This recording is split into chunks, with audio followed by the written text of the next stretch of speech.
Gauri Suryavanshi, S मराठीमध्ये आपलं स्वागत. वळूया आजच्या बातमीकडे. दिंडोरी तालुक्यातील वणी एनडीसीसी बँकेमध्ये ठेवीदार हे दर मंगळवारी पैसे घेण्यासाठी येत असतात. परंतु वणी एनडीसीसी बँकेमध्ये आपण ठेवीदार बँकेचे मॅनेजर, वसुली अधिकारी व वसुली कर्मचारी यांच्या व्यथा जाणून घेतल्या.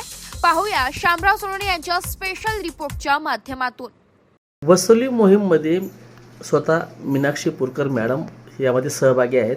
पुरकर मॅडम, एकंदरीत ठेवीदारांकडे तुम्ही गेले असताना किंवा कर्जदारांकडे गेले असताना कसा अनुभव येतो? साहेब, ज्यावेळेस आम्ही वसुली म्हणून नाही, आम्ही ती OTSची स्कीम म्हणून समजवण्यासाठी जातो त्यांना, की याच्यात फायदा घ्या, बँक वाचवा, शेतकरी वाचवा. त्यांच्याच ठेवीदार आहे, म्हणजे आमचे जे ठेवीदार आहे ते शेतकऱ्यांचेच कोणीतरी नातेवाईक आहे, कोणी मित्र आहे. तर त्यांना म्हणजे सहभाग घ्या, लाख असतील तर तुमच्याकडे 20,000 भरा, 30,000 भरा, एवढी जाचक अपेक्षा असते आमची. पण ते मान्य नाही करत. एक अर्धे करतात, पण बाकीचे असे म्हणतात की साहेब एवढ्या 17-18 वर्ष झाले, आम्हाला कोरोना गेला, फयान आलं, म्हणजे खूप म्हणजे असं उत्तर त्यांचे तयारच असतात असं म्हटलं तरी चालेल. आणि ज्यावेळेस आम्ही शाखेत बसतो तर आम्हाला ठेवीदार बसू देत नाहीये. कोणाचे लग्न आहे, दवाखाना आहे, अक्षरशः 1,000, 2,000 साठी लोक काउंटरला झोपून राहतात.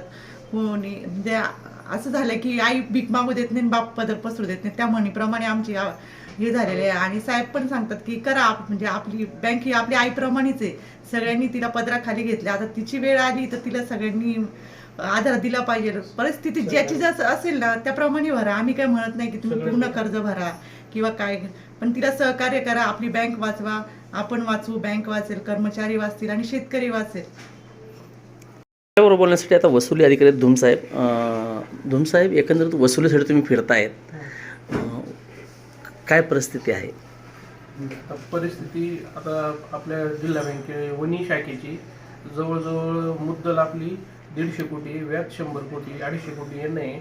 आणि सर्व जे थकबाकीदार आहेत, जे थकलेले आहेत ते सर्व जुने, नवीन थोडेसे काही कर्जमाफीच्या अपेक्षेने थांबले, त्याच्यामुळं बँकेत भरणा येत नाही. आपल्या जवळजवळ वणीमध्ये 20 कोटी रुपयाच्या ठेवी आहेत, तर त्या लोकांना ठेवीसुद्धा देता येत नाही आपल्याला. कोणाचा दवाखाना आहे, कोणाचे लग्न आहे, सगळ्या अडचणी येत आहे. तरी शासनाने याच्यात महत्त्वपूर्ण भूमिका आहे त्यांची. त्यांनी काहीतरी नॅशनलाइज बँकेप्रमाणे OTS द्यावं, काहीतरी अर्थसहाय्य करावं, व्याजमाफी द्यावी.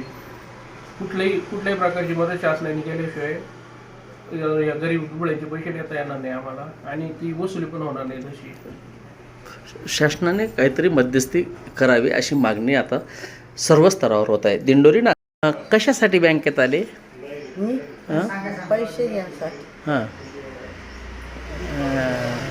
किती पैसे आहेत कोणाचे? तुमचे? माझे पैसे फिक्स 50,000 रुपये आहेत. हां त्याचा याज घ्यायला आले. हां दुसरा काही उलट पालट करून त्याचा याज घे, हां बस, दुसरं काही नाही. आजीसोबत तुम्ही आले? हा, मग माझी सून आहे, मला दिसत नाही. हां, दिसत कुठून आले?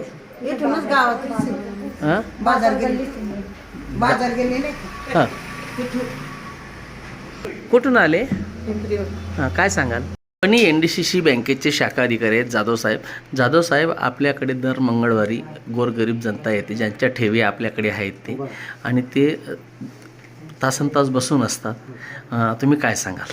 ते आता सांगायचं म्हणजे असं का आपल्याकडे जसा पैसा, वसुलीचा पैसा उपलब्ध होईल त्या प्रमाणात आपण प्रत्येक ठेवीदाराला 1,000, 500, 2,000 अशी रक्कम देत असतो. एकंदरीत थकबाकीची रक्कम किती आहे? थकबाकीची रक्कम आपल्या शाखेची जवळ कार्यक्षेत्रात 150 कोटी आणि व्याज जवळजवळ 96-97 कोटी. आजीला दिसत नाही, आता आम्ही हाताला आणलेलं तर मग वारसदाराला जर लावलं तर चालेल. एस मराठी न्यूज साठी प्रतिनिधी शामराव सोनवणे, नाशिक. अशाच नवीन ताज्या घडामोडी जाणून घेण्यासाठी आमच्या एस मराठी न्यूज चॅनलला लाईक करा, शेअर करा, सबस्क्राईब करा आणि बेल आयकॉनला क्लिक करायला विसरू नका.